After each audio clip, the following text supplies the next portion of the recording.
நவராத்திரியின் 7ஆம் நாள் நம்ம இன்னைக்கு வணங்க வேண்டிய தெய்வத்தின் பேர் பார்த்தீங்கன்னா காலாத்ரி. இவங்க பார்த்தீங்கன்னா துர்கா தேவி மூர்க்கமான வடிவம். பார்வதி தேவி உடல்ல இருந்து இவங்க வராங்க. ரத்த பீஜன் என்ற ஒரு அரக்கன் இருக்கான், எல்லாத்தையும் அழிச்சிட்டு இருக்கான். அவனை யாருனாலையும் சாகடிக்க முடியாது. அப்படி சாக அடிச்சாலும் பார்த்தீங்கன்னா அவன் கிட்ட இருந்து ஒவ்வொரு ரத்தத்துல இருந்து பல பேய்கள் அகோரிகள் நிறைய அரக்கர்கள் உருவாங்க. அதனால தான் இந்த காலாத்திரியை உருவாக்கியிருக்காங்க. இந்த காலாத்திரி என்னதான் கருமையான நேரத்துல 3 கண்ணோட இருந்தாலும் அவங்களுக்குள்ள இரக்க குணமும் இருக்கு. அவங்கள பொறுத்த வரைக்கும் அவனை கொல்லணுங்கிறது மட்டும்தான் ஒரு நோக்கமா இருந்துச்சு. அவனை கொன்னாலும் ரத்தம் பல உயிர்கள் வரும்னு சொன்னனால அவனை அப்படியே கொன்னு அப்படியே அவன் ரத்தத்தை உறிஞ்சு குடிச்சிட்டாங்க.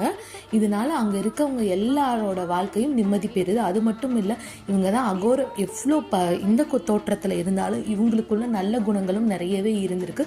இவங்களோட வாகனம் பார்த்தீங்கன்னா கழுதை வாகனம் தான். நீண்ட இருளை போக்கியிருக்காங்க அவங்க அரக்கர்கிட்ட இருந்து.